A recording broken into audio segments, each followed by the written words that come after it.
Hello and welcome to a new video. For the past several decades, I think half a century at this point, Star Wars has had a very peculiar philosophy when it comes to motivation. Alright, I'll give it a try. No. Try not. Do. Or do not. There is no try.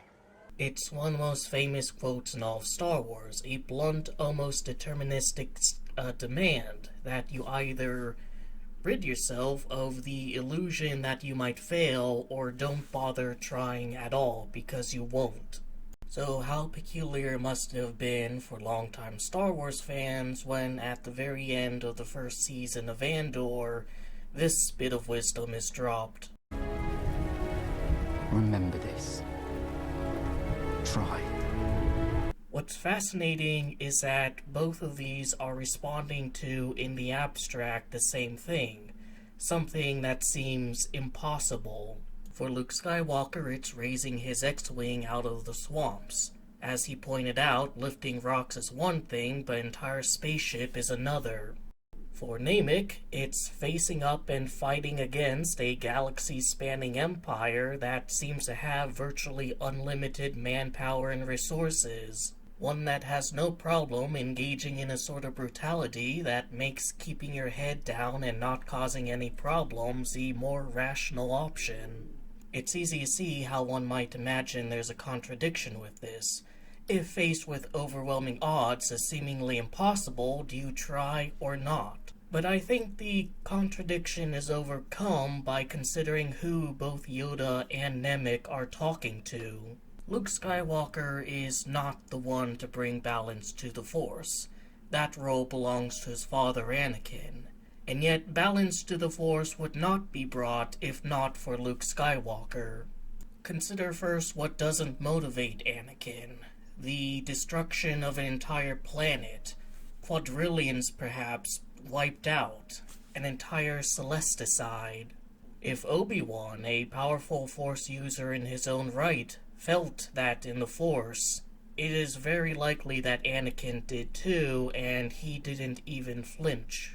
The only thing that does break the spell and compels Anakin to fulfill his destiny is seeing Palpatine torture Luke. The desire to save his family is what caused him to fall to the dark side, and the desire to save his family is what caused him to overcome it. But if that is required for him to overcome the dark side and defeat it, then realistically there is nothing Luke Skywalker could or could not do that isn't also handled by the Force itself.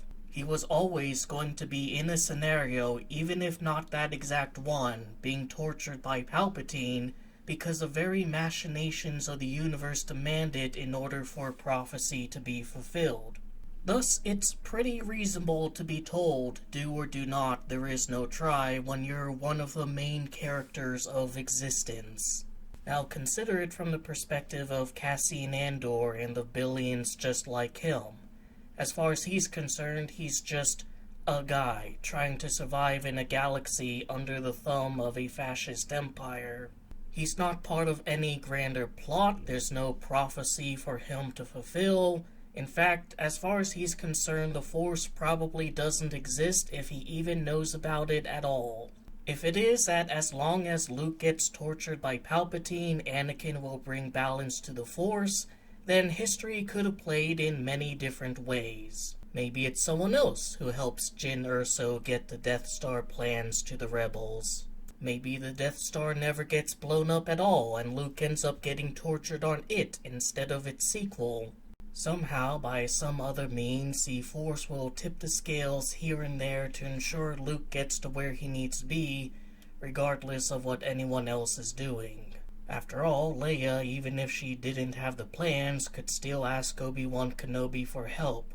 So for a guy like Cassian Andor, looking at impossible odds, knowing that, or thinking that, there's nothing inevitable under the sun, and all the work that needs to be done in order to take down the Empire, what can he do if not just try?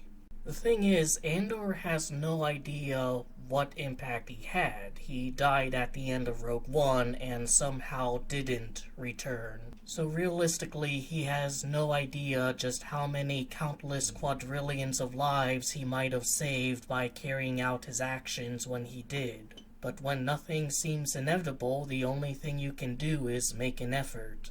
When you're fully entrenched within a millennia-spanning prophecy by the universe itself, then the demands are a little bit more strict. I don't think these two philosophies are in contradiction with each other. In fact, I think they ultimately complement each other.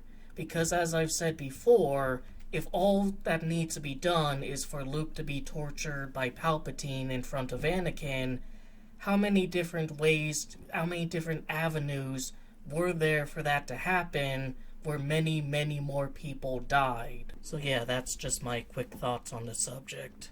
Kind of funny that the best Star Wars media, and basically since the original trilogy, is a show that boldly asks, what the fuck is a lightsaber?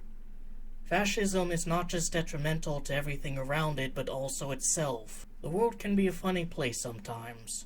Anyways, I hope you enjoyed the video, that it gave you something to think about and otherwise entertained you. Take care.